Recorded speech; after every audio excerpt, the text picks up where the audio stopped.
The Irish Railway Model's A1 A-Class Special Edition in the silver livery is an attractive offering for collectors and modellers alike. Having initially not considered it as one of my A-Class fleet, I had the sense to reconsider. I haven't been disappointed, so it's time to take a closer look.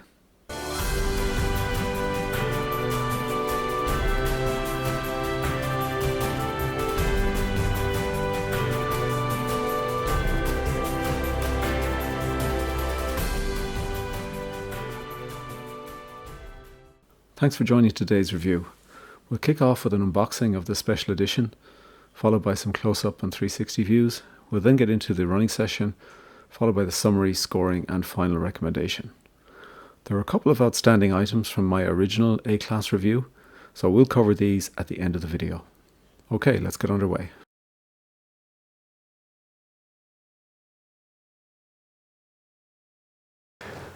Okay, so here we've got the special edition version, the A1 version of the Class A from Irish Railway Models. It comes in this very nice box, and the box has actually got an outer seal when you get it like this. So this is brand spanking new with the outer seal. I'm going to break the outer seal now and we'll open up the box and we'll take a look inside. Okay, so we've taken the seal off the box. So here we have the actual box itself. It's got this little opening catch at the front here, which we're just going to pop up. And we're going to take a look inside. So we've got, I suppose, this limited edition certificate, which is, I suppose, nice to get. It's part of what getting this. It's got some signatures on here, people that people would be familiar with: Steve McCarran, Fran Burke, Patrick Conboy, and Richard Hanrahan. And I think if you've dealt with Irish Railway Models, you've probably dealt with one or more of these guys, I think, over the time. So quite nice there with their own signatures copied onto that. So that's a nice certificate to get. You get the standard sheet, maintenance sheet that comes with all of the locomotives. So if you get any of the standard locomotives, this is the sheet that you'll get. And you also get the very nice booklet, information booklet on the A-Class, which is worth a read. And again, you would get this with any of the standard models as well. So let's take a look inside the box itself. So we've got pretty well similar packaging type, I guess, to what we're used to. And in here we've got the A1 model. So we're just going to take the A1 model out of the box. And it's similarly well protected, so I'll just ease it out.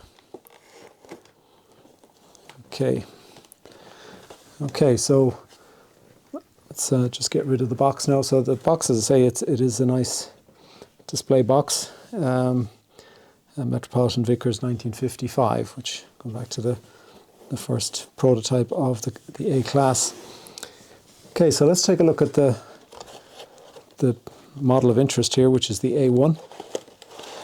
So this is the first silver liveried model I've ever had of an Irish locomotive. So take them out, and it comes with the usual packaging and sleeve.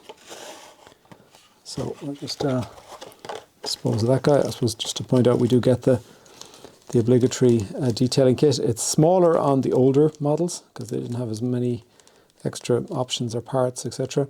But what's nice about this, you've got a little nameplate in there, so you have two of them. You've got the little flying snail logo. You can probably see that there, which you can attach. You've got some spare horns, which are always welcome. And you've got a coupler there. And it looks like an additional coupler socket. And some very small chain work there as well. So good, what you get is good, and say appropriate to the model. So let's take a look at this guy.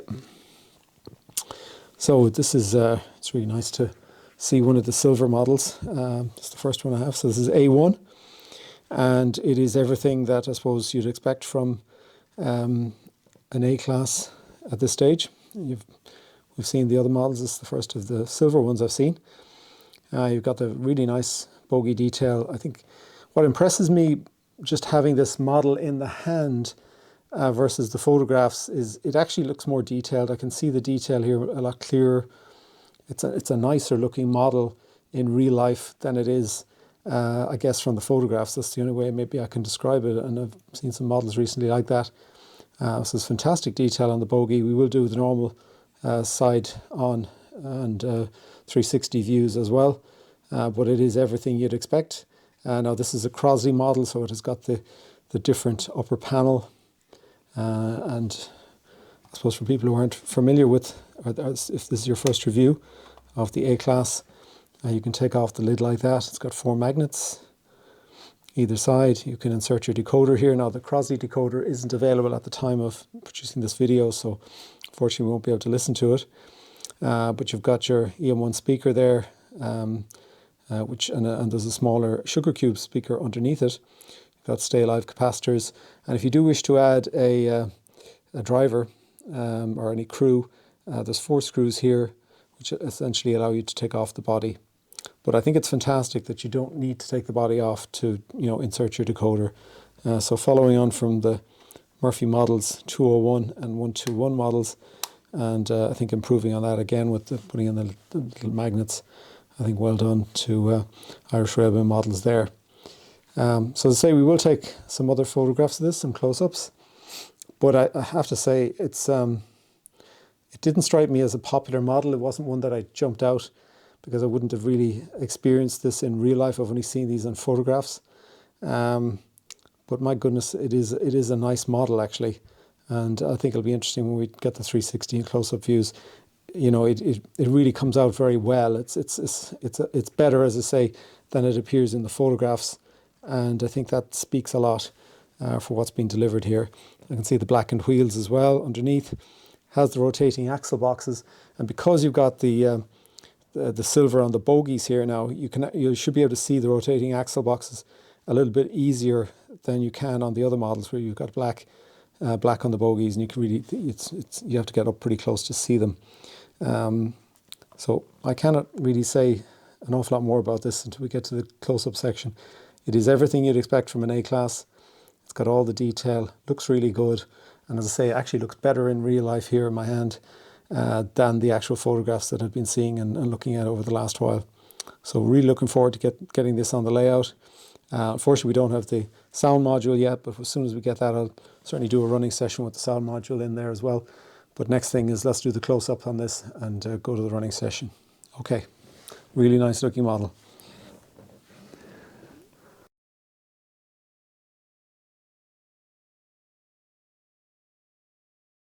Okay, so let's get into the close-up view. So we've got the A1 here, and this is representative. The A30 would also be the same. I think you can see the nice silver livery and the nice silver on the bogies, and as I mentioned, that does call out the detail of the rotating axle boxes, so you will get to see that a bit better. It's got all the same sort of level of detail as the other models. It's the livery here that's different, and this silver finish that's all over both the upper body and the lower body, and I think it's really nice. You can see the darkened wheels here, which again they do stand out because you've got that silver background.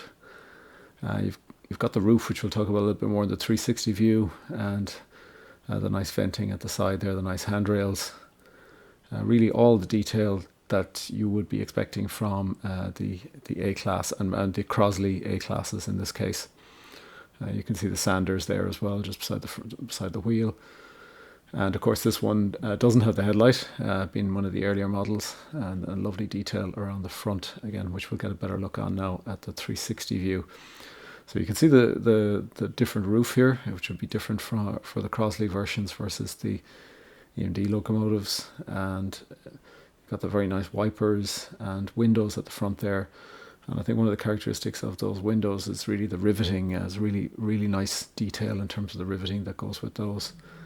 Nice glazing. The lighting functions are, again, as you would expect for the range, albeit you don't have the headlights, which you've got the engine lights, you've got the cab lights, and you've got the marker lights. So all in all, a very attractive locomotive. As I said, it probably doesn't get done justice in some of the videos. I think in the running session it probably looks pretty good, and it looks more real here. But there's nothing like having this actually in your hand. It is a nice looking locomotive, and it probably looks better in reality than it does in certainly any of the photographs I've seen of it. They don't do it full justice. So a very nice level of detail. Time to get it onto the track.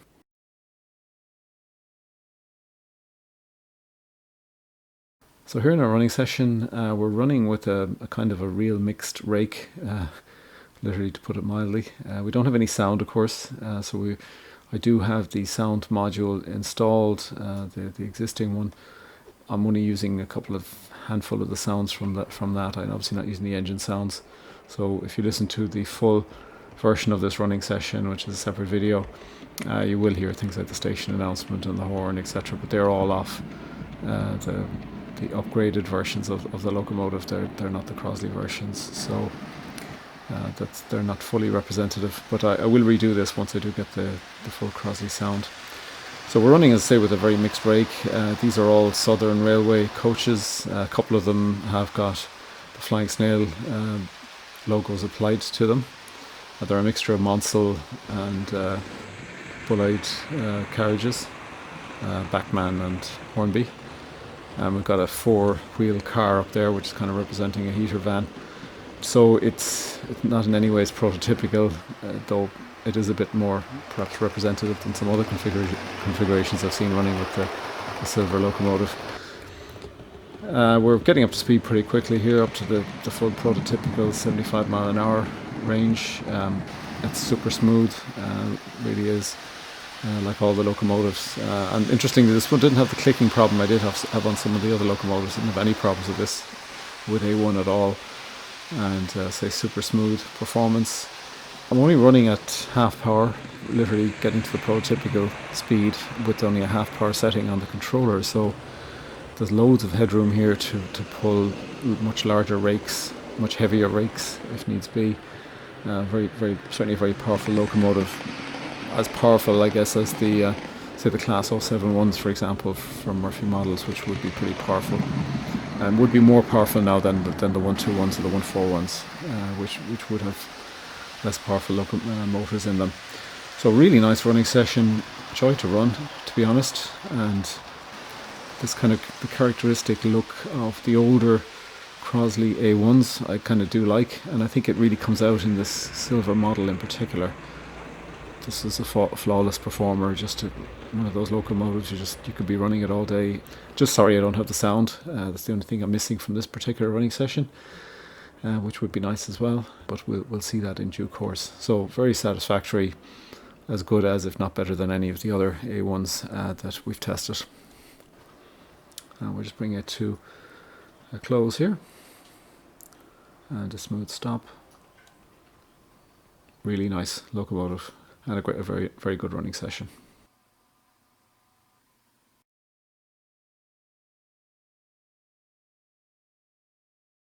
Okay, now we're going to get into the summary.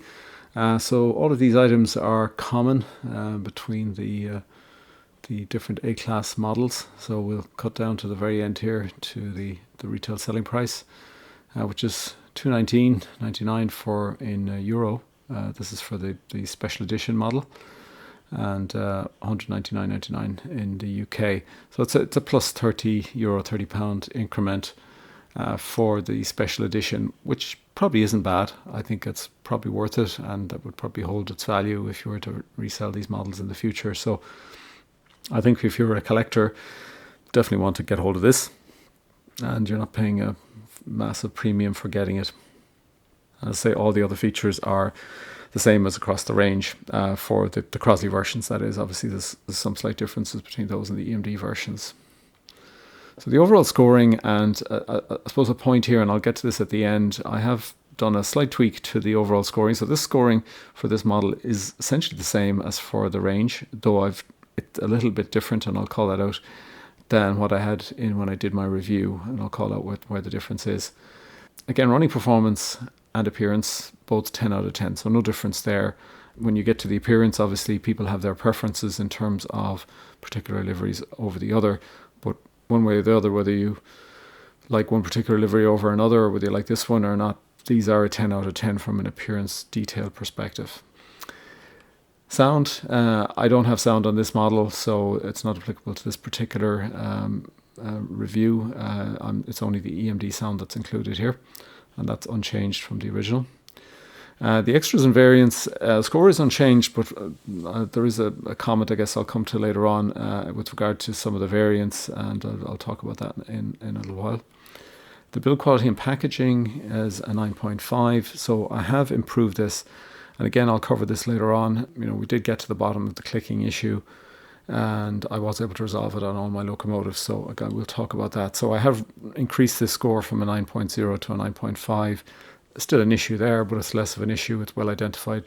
It's clear what you have to do, and I think the impact is pretty low. But as I say, we'll talk about that at the end of the review.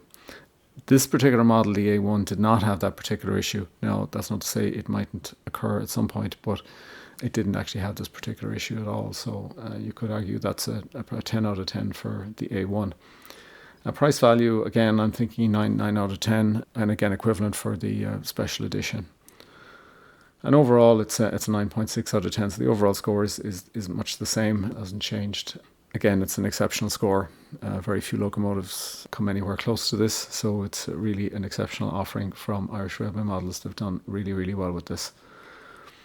So my recommendation, I didn't really give the A1 the attention it probably deserved at the start. It is the iconic prototype version of the A1 in that livery, and that livery was probably a temporary livery effectively.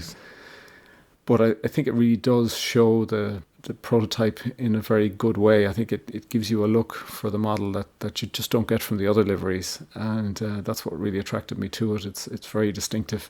This is a must-own, I think, if you're a collector, and certainly if you're a regular modeler. I think it's something that's probably a very attractive offering to consider.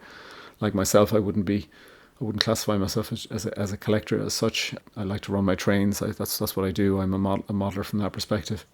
Similar to myself, it probably doesn't match the eras that you're modelling, and this doesn't for me.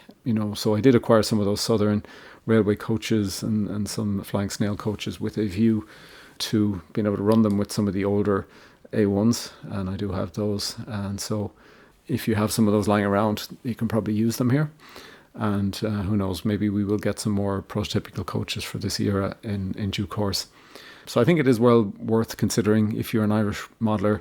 It's such an iconic locomotive, and possibly a one-off chance that you're ever going to get it. And the view from Irish Railway Models is they're not going to redo models they've already done. They'll do new variants in different other liveries they haven't covered before. So I think maybe now's your only chance to get this. So hence I do recommend it. It is highly recommended for collectors and modelers alike. And I was pleasantly surprised. As I said, I wasn't taken by it originally, but when I actually got out of the box into my hand onto the layout, I really liked it. I really enjoyed running it. I really enjoyed just looking through it, and I'm really glad I have it now in the fleet of A1s. So that's it. It's a highly recommended. Pleasantly surprised with this model. It's the icing on the cake, so to speak, in terms of the A1 classes from Irish Railway Models, and I think I did want to cover it on a separate session because for me it did stand out. And obviously it is a special edition as well. Okay, so the last thing I want to kind of talk about is really just to wrap up two items that kind of carry over from my original A-class review, and I've kind of alluded to them already. The first one was the variants, and I did call out a gap in terms of the lack of a Northern Ireland railway variant. No, that's not actually accurate, because only the C-class actually appeared in the Northern Ireland Railway liveries, and the A-class never did, so that's not a gap. So just to clarify that one, make that point. It didn't make an actual difference in the scoring, because there was still the issue of the lack of a driver or crew, and so I'm holding the scoring at a 9.5 based on that, but just to make that point and set the record straight on that one. The second one is with regard to the issue I had with the clicking sound, and I did have this on 4 of the models that I had. I was back and forth with IRM support, and they did send me a lead on this in terms of what might potentially be the issue. And I think we're going to look at it here. There's a bit of detail associated that actually is the root of the cause. So this is a small detail under the door area here, and this does catch with some of the detail kind of cable work that's under the body. And this was causing the clicking sound that I alluded to and did show in the original review. So it does come down to this piece of detail. It's a very small detail. I hadn't even noticed it, to be honest, until IRM called it out to me. The solution is really to remove the detail, which is not something you normally like to do, but it is very small, and I think the impact is small. And for me, it wasn't a big issue. Now, for some people, they may not like doing that. And if you're not going to be running the model, and if you're just going to use it as a display model, then that's fine. And you can just keep that detail on there. But if you have that clicking problem and you do want to run your model on your layout, then you're going to have to make that trade-off. It's just on the margin in terms of the tolerance, and some locos will have the problem and some won't. It's not a non-issue, and I know from the comments from the original review that some other people did have that problem as well. I had deducted a full point for this in the original review. I am going back now and reducing that to a deduction of half a point. There's still an issue there for a percentage of models, and it is easily resolved with, I think, a minimum impact, to be honest. But there is still something there, so it's a 0.5 impact now. Okay, so that's it. So that completes my reviews of the A-Class. The only gap really, I suppose, is the Crosley sound, and that's probably going to be a few months before we see that. I can't see that happening anytime soon, given some of the issues we're having, obviously, at a pandemic level. So we do look forward to getting that when it comes. I will certainly do some running sessions with some of my A-Class models, Crosley models, including this one, when that does arrive. And so we will get to listen to it at that point in time. So thanks for joining today. Please give your feedback in the comments. Hit a like if you found this video useful.